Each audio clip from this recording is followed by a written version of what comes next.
Каналыма қош келдіңіздер, құрметті менің оқырмандарым. Бүгін қызыл барқыт тортын пісіреміз деп шештік. Ол үшін бізге керекті заттардың барлығын алдағы уақытта көреміз. Көрсетемін барлығын, описание бөлімінде де қалдырып кетемін. Міне менің қызыл барқытым піскені, ал ас болсын әдейі детальдап көрсетіп бөлісіп жатырмын. Сіздер де отбасыларыңызға пісіріп беріп, отбасыларыңызды қуантыңыздар.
Ендігі кезекте керекті заттармен бөлісемін.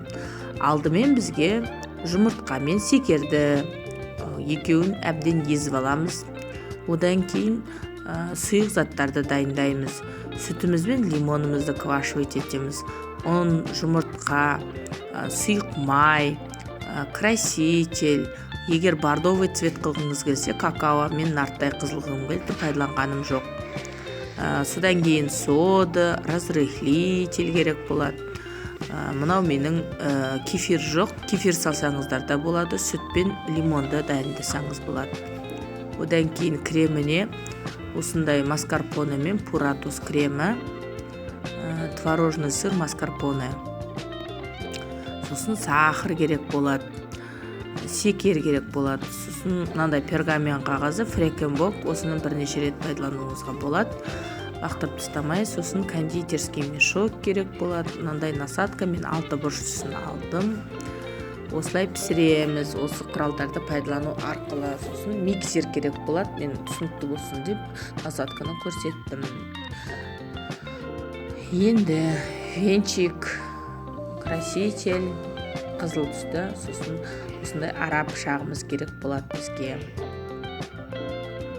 Ал іске сәт пісіріп бастаймыз. Ең алдымен жұмыртқамызбен секерімізді езіп аламыз. Әбден миксердің көмегімен әбден көтерілгенше.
Одан кейін лимонымыздың сығындысын сығып,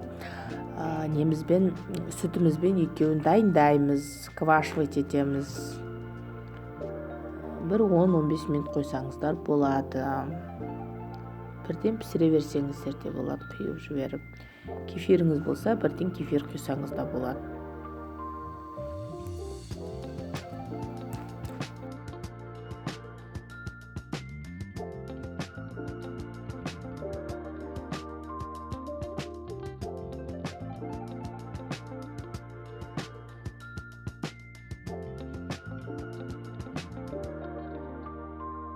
Шекерімізбен жұмыртқамыз көтерілгеннен кейін әбден езіліп, оған жаңағы сұйықтығымызды құямыз. Одан кейін сұйық майымызды құямыз, красителімізді, тағамды қызыл түсті бояғышымызды қостық.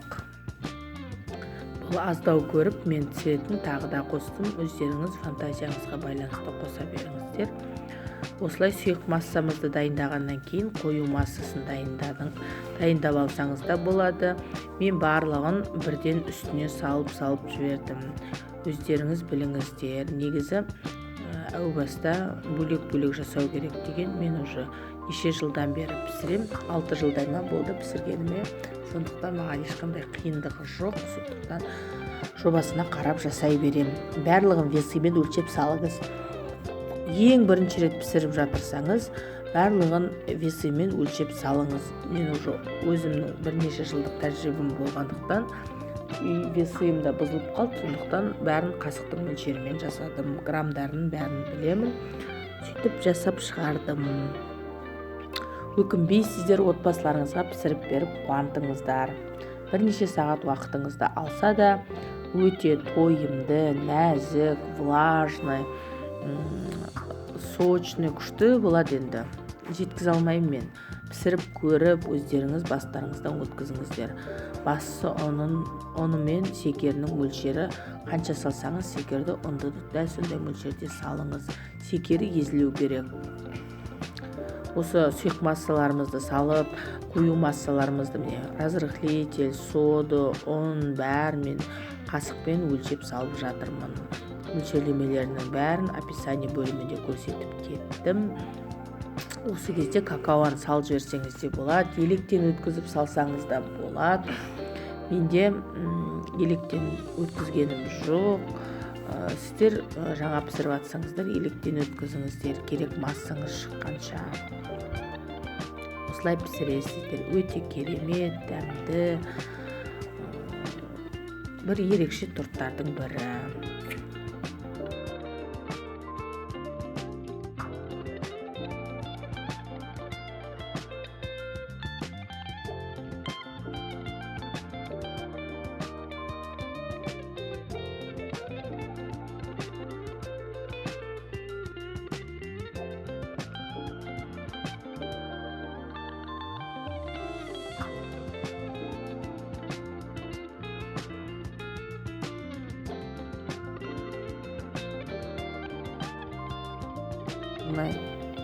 Қаймақ тектес массаға айналдырғаннан кейін оны бір 10-15 минут қойыңыз, сонда жақсы болады.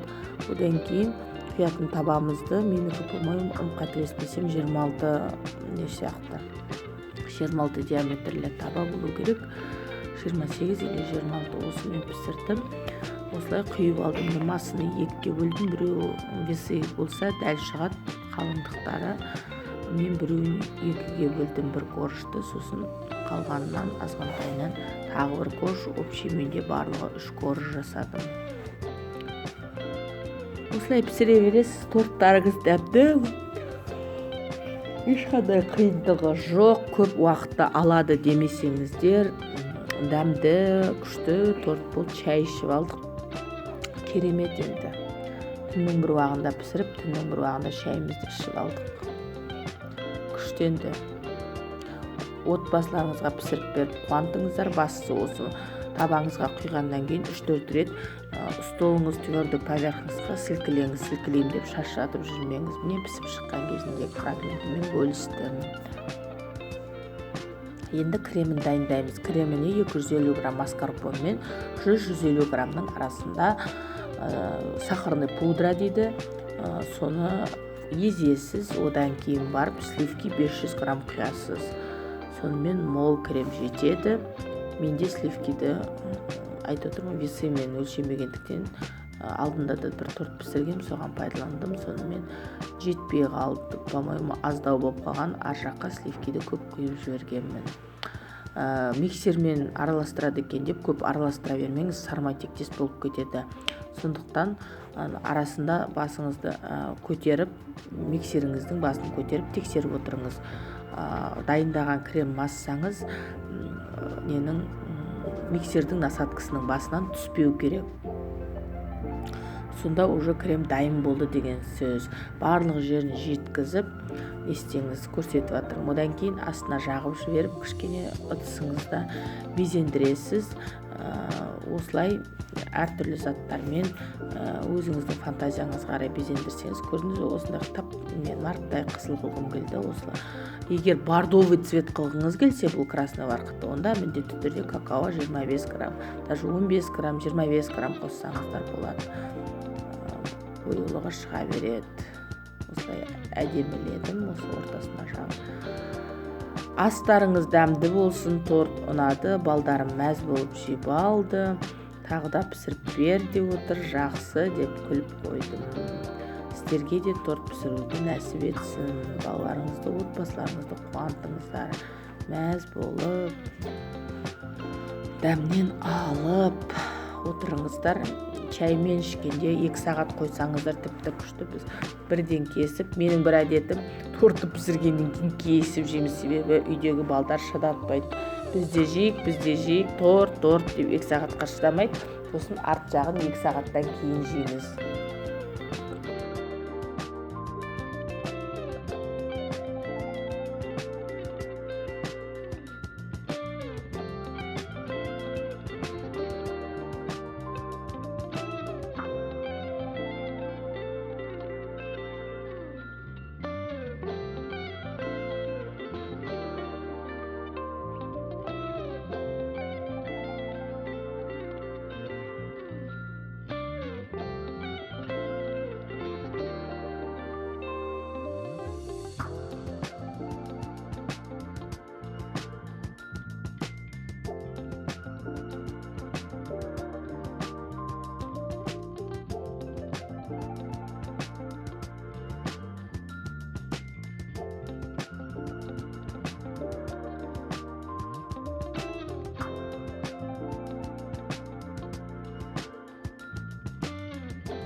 Мына жерде коржым ысылау болды, сондықтан крем кішкене еріді.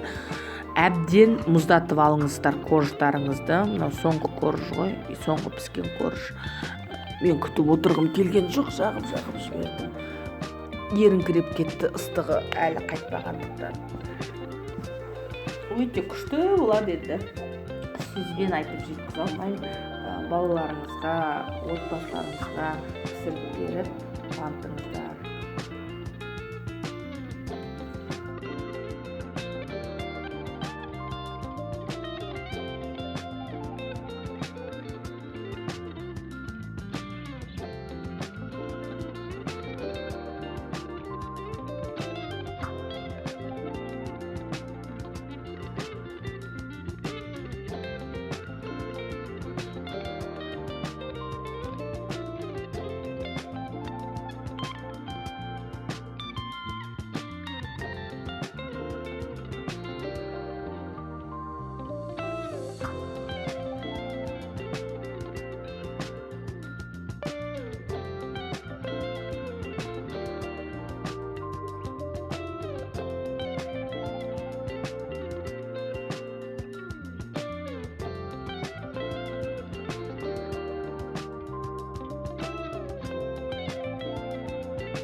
безендіргенге менде өзінің несін пайдаландым. Сіздер фруктылармен де безендірсеңіздер болады. Мен осылай бір түр қылып жасадым. Алдағы уақытта да салам, басқаша қылып салам ол кезде. Осындай күндерді нәсіп етсін Алла. Отбасыларыңызға дәмді қылып торттарыңызды, тәттіңізді пісіріп беріп, мәз болып отыра беріңіздер, қуантыңыздар. Ал тортымыз балдай дәмі енді мүмкін емес, жеткізе алмаймын. Влажный, күшті ғой, сочный, нежный. Ас болсын. Каналыма ұнаса лайк, комментарий жазып, қоңырау белгісін басуды ұмытпаңыздар. Достарыңызбен бөлісіңіздер. Подписаться етіңіздер. Барлық қырынан кескен кездегі мынау пісірген бойдан сразу безендірдім де тортты сразу кестім. Даже 10-15 минутта күткен жоқпын.